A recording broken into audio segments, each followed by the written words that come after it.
नमस्कार, आप देख रहे हैं स्पार्क न्यूज। मैं हूं आपके साथ सरिता तिवारी। आज हम बड़ी खबरों में विस्तार से चर्चा करेंगे लोन मॉरिटोरियम की लेटेस्ट अपडेट पर। साथ ही साथ आपको बताएंगे कि लोन मॉरिटोरियम मामले पर सुप्रीम कोर्ट में आज जो सुनवाई होनी थी उसमें क्या कुछ हुआ, और इसके बाद दिन भर की मुख्य खबरों से भी आपको हम रूबरू कराएंगे। तो चलिए वीडियो को शुरू करते हैं। जैसा कि आपको कल यानी 18 नवंबर को बताया था कि लोन मॉरिटोरियम मामले में आज यानी कि 19 नवंबर को सुनवाई होगी, तो आज सुप्रीम कोर्ट में सुनवाई हुई है। केंद्र सरकार की तरफ से पक्ष रख रहे सॉलिसिटर जनरल तुषार मेहता ने दलील की शुरुआत करते हुए कहा कि ये वित्तीय मामले हैं। याचिकाकर्ताओं की तरफ से जारी याचिका को हल करने का केंद्र सरकार का अपना मैकेनिज्म है, और अगर सुप्रीम कोर्ट केंद्र सरकार के द्वारा उठाए गए कदम से संतुष्ट है तो इस मामले में सुप्रीम कोर्ट को अब और दखल नहीं देना चाहिए।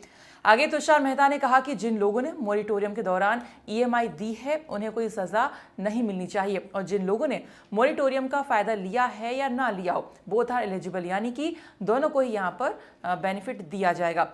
साथ ही साथ उन्होंने कहा कि जो बैंक हैं वो अपने ग्राहकों को लोन रीस्ट्रक्चर के लिए यहाँ पर अप्रोच कर रहे हैं। वहीं सरकार की तरफ से 20,000 करोड़ का पैकेज आत्मनिर्भर भारत के लिए जो दिया गया है उसका भी जिक्र एसजी मेहता ने कोर्ट को में किया यहाँ पर। और वहीं मॉरिटोरियम की अवधि बढ़ाने को लेकर सॉलिसिटर जनरल ने कहा कि मॉरिटोरियम पीरियड भी दिया जा सकता है। साथ ही सॉलिसिटर जनरल ने कहा कि कामत कमेटी के अनुसार उन ग्राहकों को इसका लाभ नहीं मिलेगा जो लोन रीस्ट्रक्चर का प्लान ऑलरेडी ले चुके हैं। अब आपको बताते हैं कि क्रेडिट कार्ड को लेकर सुनवाई में क्या कुछ रहा।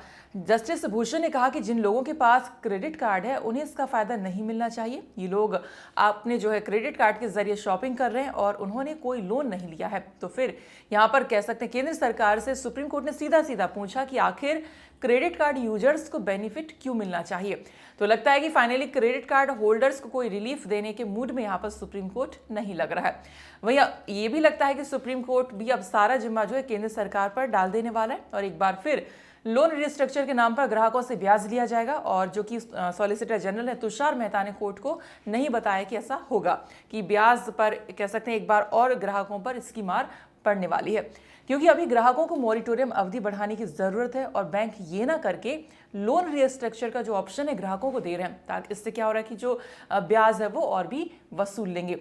यानी एक तरफ सरकार ब्याज पर ब्याज माफ कर रही है, वहीं दूसरी तरफ लोन रिस्ट्रक्चर के नाम पर ब्याज वो फिर से ले लेगी। तो मिला जुलाकर जनता को कुछ भी नहीं मिलने वाला है। और जब तक मॉरिटोरियम की अवधि अगर बढ़ेगी तब तक और भी कई सारे अकाउंट्स हैं जो कि एनपीए में जा चुके होंगे, और भविष्य में ऐसे अकाउंट्स होल्डर्स को बैंक लोन देने में बहुत ही आनाकानी करेंगे, चाहे कोर्ट अब कुछ भी फैसला सुना दे। और फिलहाल कोर्ट ने कोई ऑर्डर जारी नहीं किया, और अब जो सुनवाई है वो नेक्स्ट वीक होगी। अब आगे बढ़ते हैं आज की बाकी मुख्य खबरें आपको बताते हैं। 2011 में मुंबई में हुए हमलों का मास्टरमाइंड 10.5 साल के लिए सलाखों के अंदर कैद हो चुका है। जी हां, पाकिस्तान की अदालत में जमात उद दावा के प्रमुख हाफिज सईद को आतंकी मामलों में 10.5 साल की जेल की सजा सुनाई है। हाफिज सईद के अलावा जमात उद दावा के जफर इकबाल और याहा मुहाजिद को भी 2 अलग अलग आरोपों में 5 साल की और दूसरे मामले में 6 महीने की सजा सुनाई गई है। इन पर 1,10,000 रुपए का जुर्माना भी लगाया गया है, और इसके साथ ही कोर्ट ने सईद और बाकी संदिग्धों की सारी संपत्ति जब्त करने का भी आदेश दे दिया है। आगे बढ़ते हैं, अगली खबर दिल्ली से, जहां पर दिल्ली पुलिस की महिला कांस्टेबल सीमा ढाका ने एक बड़ा कारनामा कर दिखाया। दरअसल सीमा ढाका ने 3 महीने के अंदर 76 गुमशुदा बच्चों को ढूंढ निकाला, जिसके बाद उन्हें आउट ऑफ टर्न प्रमोशन मिल चुका है। मतलब सीमा ढाका हेड कांस्टेबल की जगह अब प्रमोशन पाकर असिस्टेंट सब इंस्पेक्टर बन चुकी हैं।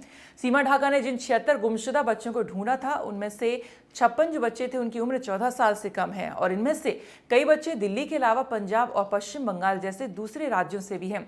अब एक और खबर है दिल्ली से ही है, जहां पर अब मास्क ना पहनने पर अब तक 500 रुपए का जुर्माना था, लेकिन अब इससे बढ़ाकर 2,000 रुपए कर दिया है, क्योंकि दिल्ली में जो कोरोना के मामले हैं वो लगातार तेजी से बढ़ रहे हैं, और इसे देखते हुए दिल्ली सरकार ने ये फैसला लिया है।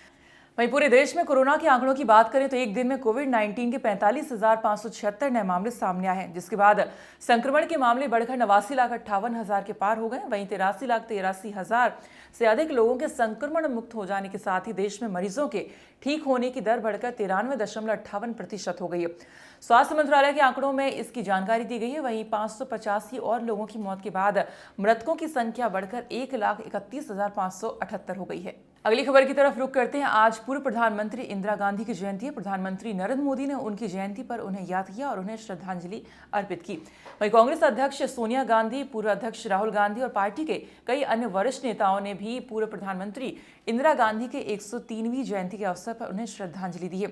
आपको बता दें कि आज ही के दिन झांसी की रानी लक्ष्मीबाई का भी जन्म हुआ था। रानी लक्ष्मीबाई की जयंती पर पीएम नरेंद्र मोदी ने ट्वीट कर उनको याद किया और कहा कि आजादी की पहली लड़ाई में अद्भुत पराक्रम का परिचय देने वाली वीरांगना रानी लक्ष्मीबाई को उनकी जयंती पर कोटि कोटि नमन। उनकी शौर्य गाथा देशवासियों के लिए हमेशा प्रेरणा स्रोत बनी रहेगी।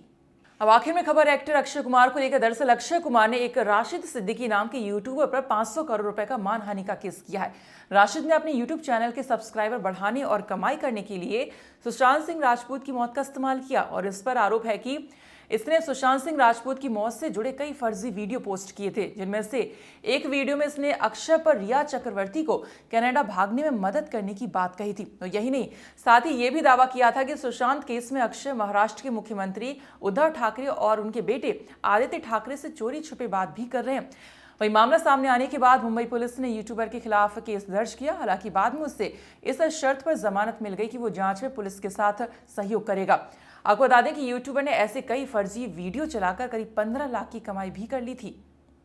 तो फिलहाल आज की इस वीडियो में इतना ही। वीडियो पसंद आती है तो आप लाइक कर सकते हैं। साथ ही साथ रोजाना खबरें देखने के लिए आप चैनल को सब्सक्राइब भी कर सकते हैं। आज की वीडियो देखने के लिए आपका बहुत बहुत धन्यवाद। नमस्कार।